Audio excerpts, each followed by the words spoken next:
ఓం నమ శివాయ. ఓం నమో నారాయణాయ.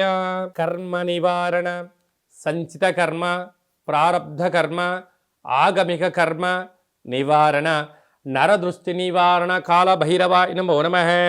ఓం దిగంబరాయ విద్మహే సింహవాహనాయ ధీమహి తన్నో కాళభైరవ ప్రచోదయాత్. హరి ఓం.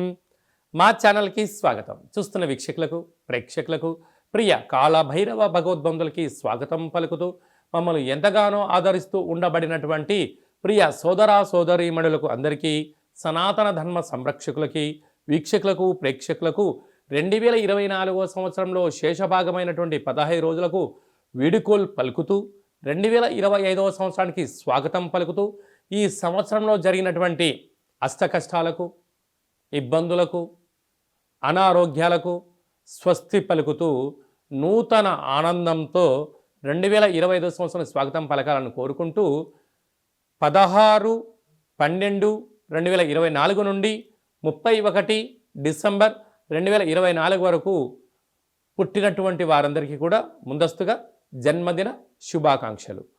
అలాగనే గతంలో వివాహం చేసుకున్న వారికి వివాహ వార్షికోత్సవ శుభాకాంక్షలు. ద్వాదశ రాశుల్లో గ్రహ గమనాన్ని ఒకసారి వీక్షింపచేద్దాం.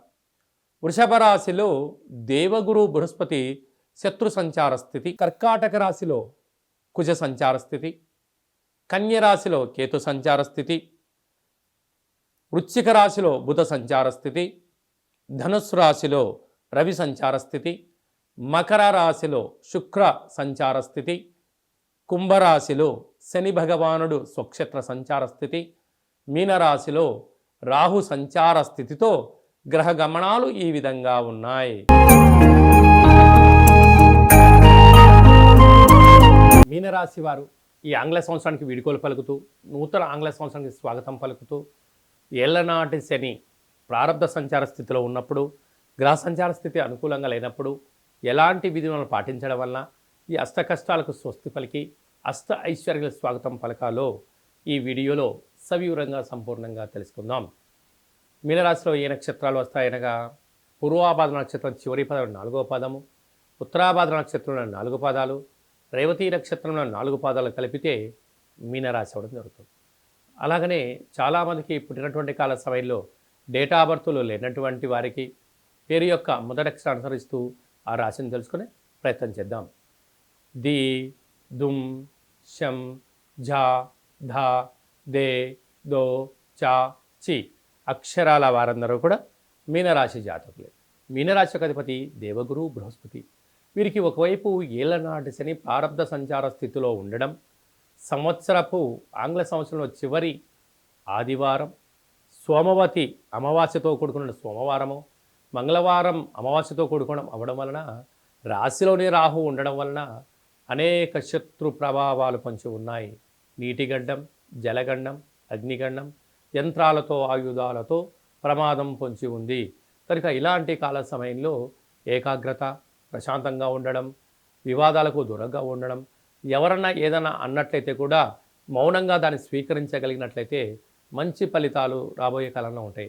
ఆవేశానికి మీరు నిర్ణయం తీసుకున్నారా, అనర్థాలకు మీకు మీరే కేంద్ర బిందులు అయ్యే పరిస్థితి ఉంటుంది.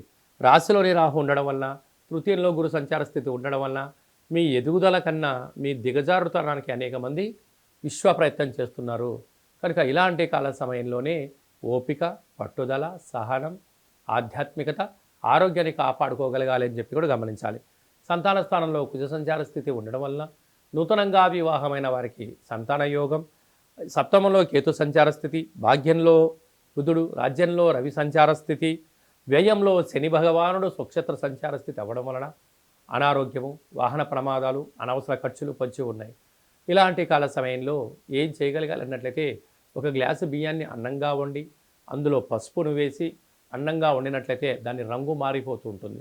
దానిని పైన అమ్మవారికి నైవేద్యంగా పెట్టి కర్పూరం బిళ్ళ పెట్టి వెలిగించి యజమానికి దిష్టి తీసి కుక్కలకు పెట్టడం వలన అంతర్గతమైన బహిర్గత శత్రువులు నివారించబడతారు.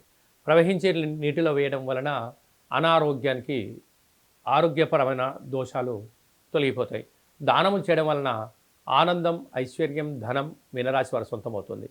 కుదిరితే అలా చేయండి, కుదరలేదు ఈ కింది నెంబర్ సంప్రదించినట్లయితే కాళభైరవ స్వామి యొక్క దేవాలయంలో కార్యక్రమాన్ని చేయించి మీకు వీడియో కాల్ ద్వారా చూపించి ఈ సంవత్సరంలో కష్టాలకు స్వస్తి పలుకుతూ కొత్త సంవత్సరానికి స్వాగతం పలకడం జరుగుతుందని చెప్పి కూడా గమనించాలి. ఈ 2024 సంవత్సరానికి మన స్వస్తి పలుకుతూ ఆంగ్ల సంవత్సరంలో చివరి రోజు సోమవతి అమావాస్య, మంగళవారం అమావాస్యతో కూడుకున్నటువంటి అవుతున్నాయి కనుక ప్రధానంగా మనము ఎలాంటి విధి విధానాలు పాటించాలో కూడా తెలుసుకుందాం.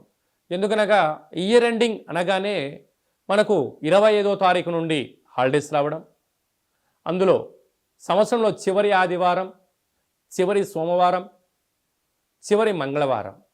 ఈ సంవత్సరం రాజు కూడా అంగారకుడే కనుక అలాంటి తెలుగు సంవత్సరాది పండగకు రాజు అయినటువంటి ఆయన ఈ యొక్క మంగళవారం అమావాస్యతో కూడుకున్నటువంటి పరిస్థితులు ఉంటున్నాయి కనుక వీలైనంత వరకు సముద్ర స్నానమని, దూర ప్రయాణాలని, ఆవేశభరితమైన నిర్ణయాలు కానీ దయచేసి ఎవరు కూడా ఎలాంటి ప్రయాణాలు పెట్టుకోకపోవడము ఉత్తమోత్తంగా భావించగలిగింది. ఎందుకనగా సంవత్సరపు చివరి రోజులలో దాన్ని శేషము అంటారు కనుక అందులో అమావాస్యతో కూడుకున్నటువంటి సోమవారం అమావాస్య వస్తే దాన్ని సోమవతి అమావాస్య అని, మంగళవారం మిగులు ఛాయలు ఉన్నాయి కనుక అమావాస్యతో కూడుకున్న మంగళవారం అవ్వడం వలన ఆవేశభరితమైన నిర్ణయాలకు ఇది సరైన సమయం కాదులని, విందులని, వినోదాలని పాల్గొంటున్నప్పుడు ఎన్నో జాగ్రత్తలు అవసరం. మితిమీరిన వేగంతో ప్రయాణం చేయకపోవడం, ఆధ్యాత్మికమైన చింతనతో కలిగి ఉండడం వలన ఎన్నో రకాలుగా ఉపద్రవాలను, ప్రమాదాలను నియంత్రించుకునే స్వయం శక్తి అందరికీ ప్రసాదించాలని మనసారా కాళభైరవ స్వామి వారిని కోరుకుందాం. కనుక 16వ తారీఖు నుంచి 31వ తారీఖు వరకు ముఖ్యమైనటువంటి పండుగల గురించి క్లుప్తంగా, సవివరంగా, సంపూర్ణంగా తెలుసుకుందాం. 23వ తారీఖున బహుళాష్టమి సోమవారము ఉత్తరా నక్షత్ర సందర్భంగా కాళభైరవ స్వామికి స్మరణ, ధ్యానము, పూజా కార్యక్రమంలో పాల్గొనడం వలన మనకు సకల అష్టకష్టాలు తొలగిపోతాయని చెప్పి కూడా గమనించాలి.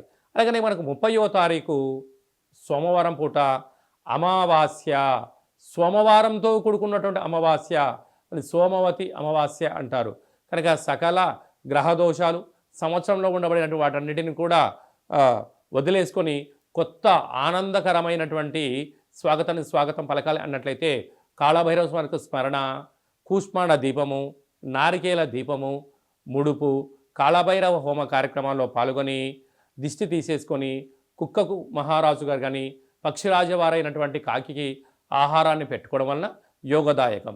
అలా మీకు కుదరలేదు ఈ కింది నెంబర్ మీరు సంప్రదించినట్లయితే మీ యొక్క గోత్రనామాలు పంపించినట్లయితే కాళభైరవ స్వామికి స్మరణ, అభిషేకము, పూజ, హోమము, ముడుపును కట్టి 20 రకాల వస్తువులతో ఈ సంవత్సరం ఎండింగ్లోకి ఈ కష్టాలను ఎలా పులిస్టాప్ పెట్టుకోవాలి, కొత్త సంవత్సరానికి స్వాగతం పలుకుతున్నప్పుడు ఎలాంటి కార్యక్రమాలు చేసుకోవాలో కూడా మీకు వీడియో కాల్ కూడా తెలియజేయడం జరుగుతుందని చెప్పి గమనించాలి.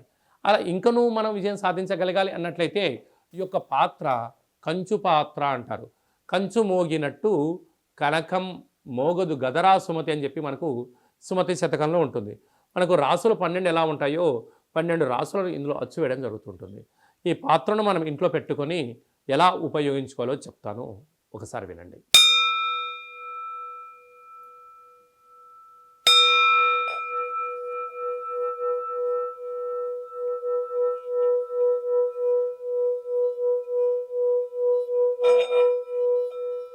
ఈ యొక్క శబ్ద దొరకడం వలన మనిషి యొక్క శరీరంలో ఉండబడినటువంటి మూలాధార, స్వధిష్టాన, మణిపూర్వక, విశుద్ధ, అనహత, ఆగ్నేయ చక్రాలు వికసింపచేయడం, ఇంట్లో ఉండబడినటువంటి జ్యేష్ఠాదేవి ఈ శబ్దానికి తట్టుకోలేక బయటికి వెళ్ళిపోవడం, గ్రామంలో సంచరించేటువంటి మహాలక్ష్మీదేవి గళ్ళు గళ్ళుమంటూ ఇంటికి రావడం స్వాగతం పలుకుతుంది. అలాగా మనకు చాలామందికి నాకు నరదృష్టి ఉంటుందండి, ఏం చేసినా ఈ మధ్య కలిసి రావట్లేదండి, మా అబ్బాయి కానీ అమ్మాయి కానీ ఆహారం తీసుకుంటున్నారు కానీ ఒంటికి పట్టట్లేదండి, అనేక వ్యాధులతో ఇబ్బంది పడుతున్నాము అనుకుంటున్న వారందరికీ కూడా ఈ యొక్క పాత్ర అక్షయ పాత్ర ఆవశ్యకత ఉందని చెప్పి గమనించాలి.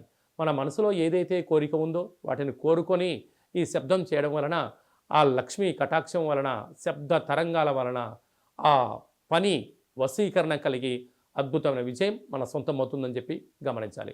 ఈ అక్షయ పాత్రతో పాటు ఓ కాలభైరవ స్వామికి ఒక పిరమిడు, డాలరు, కంకణము, అలాగనే మీకోసం ప్రత్యేకంగా కాలభైరవ హోమము, అలాగనే విశేషమైనటువంటి 20 రకాల వస్తువులతో దిష్టి తీయించడం కూడా జరుగుతుంటుంది. ప్రత్యేకంగా మీకు వీడియో కాల్లో పూజ చూపించి చేయడం జరుగుతుంది. మీ ఎక్కడి వారైతే అక్కడి అడ్రస్ను మీరు వాట్సాప్ పంపించగలిగినట్లయితే కొరియర్ చేసి కొరియర్ స్లిప్ కూడా వాట్సాప్ పెట్టడం జరుగుతుంది. కనుక మనమందరం కూడా కష్టాలకు స్వస్తి పలుకుదాం.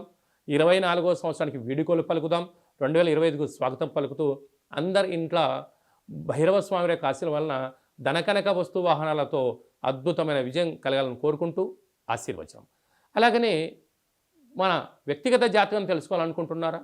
మీ యొక్క పేరు, పుట్టినటువంటి తేదీ, నెల, సంవత్సరం, సమయం రాసి మీరు వాట్సాప్లో పంపించగలిగినట్లయితే 100 సంవత్సరాల జాతకాన్ని సవివరంగా సంపూర్ణంగా రాసి పంపించి ఆ తర్వాత మీరు పుట్టినప్పుడు గ్రహ గమనాలు ఎలా ఉన్నాయి, ప్రస్తుతం ఎలా ఉంటున్నాయి, రాబోయే కాలంలో ఎలా ఉండబోతున్నాయో మీకు తెలియజేయడం జరుగుతుందని చెప్పి కూడా గమనించాలి.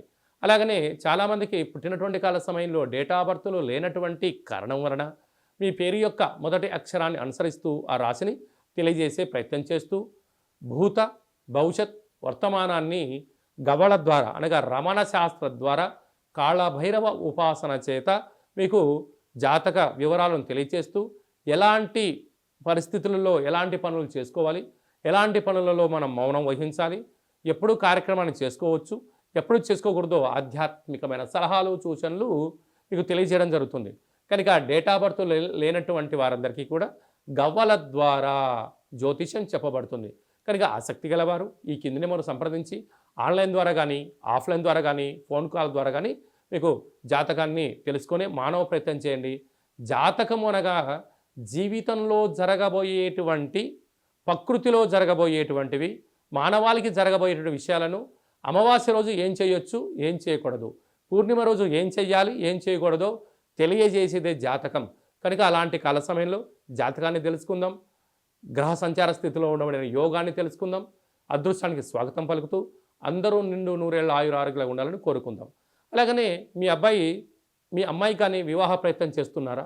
ఎందుకు వివాహం అవ్వడం లేదు? జాతకంలో ఎలాంటి దోషాలు ఉన్నాయి, జాతకంలో ఎలాంటి యోగాలు ఉన్నాయి, ఏ అమ్మాయితో కానీ ఏ అబ్బాయితో కానీ వివాహం చేస్తే వారి యోగం అవుతుందో కూడా తెలియజేయడం జరుగుతుంది. అలాగనే వివాహమైన భార్యాభర్తలు తరచుగా గొడవ పడుతున్నారా? ఎందుకు గొడవ పడుతున్నారు అంటే ఇక్కడ పేర్లు కలవడం లేదా, జాతకాలు కలవడం లేదా, వ్యవస్థలో వీరి యొక్క భావాలు భిన్నంగా ఉన్నాయా అని తెలుసుకొని పేర్లో స్వల్పమైన మార్పులు చేయడం వలన ఇలా పోలీస్ స్టేషన్లని, కోర్టు సమస్యలని ఇలా ఇబ్బంది కాకుండా విడిపోకుండా ఆ భార్యాభర్తలు అన్యోన్యంగా ఉండడం కోసం ఆధ్యాత్మికమైన సలహాలు సూచనలు ఇవ్వడం జరుగుతుంది. కనుక అందరికీ శుభం, జయం, లాభం జరగాలని కోరుకుంటూ ఈ ఆంగ్ల సంవత్సరానికి వీడుకోలు పలుకుతూ కొత్త సంవత్సరానికి స్వాగతం పలుకుతూ ఆశీర్వచనం. ఓం రాజాదిరాజాయ ప్రసహ్య సాహినే నమో వయం వై శ్రవణాయ కుర్మహే సమే కామాన్ కామకామాయ మహ్యం కామేశ్వరో వై శ్రవణో యదదాతు కుబేరాయ వై శ్రవణాయ మహారాజాయ నమః. హరి ఓం. నిత్యం శాంతిరస్తు, వృద్ధిరస్తు, తుష్టిరస్తు, అవిఘ్నమస్తు, ఆయుష్యమస్తు, ఆరోగ్యమస్తు, మాఘుం రక్షంతు, సహకుటుంబానం రక్షంతు అని అందరు మనసులో అనుకోండి. శతమానం భవతి శతాయు పురుష సతేంద్రియ ఆయుష్యేవేంద్రియే ప్రతిష్టతి. నూతన ఆంగ్ల సంవత్సర ప్రారంభకాల సమయే సర్వత్ర జయోస్తు విజయోస్తు. ఈ వీడియో మీకు నచ్చినట్టయితే లైక్ చేయండి, షేర్ చేయండి.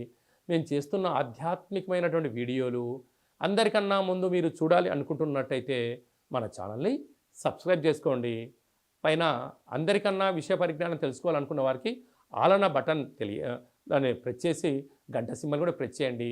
మీరు ఎవరి క్షేమాన్ని అయితే కోరుకుంటున్నారో అంటే మీ క్షేమాన్ని ఎవరైతే కోరుకుంటున్నారో ఈ ఆధ్యాత్మికమైన సలహాని సూచనను అందజేసి హిందూ ధర్మాన్ని కాపాడండి.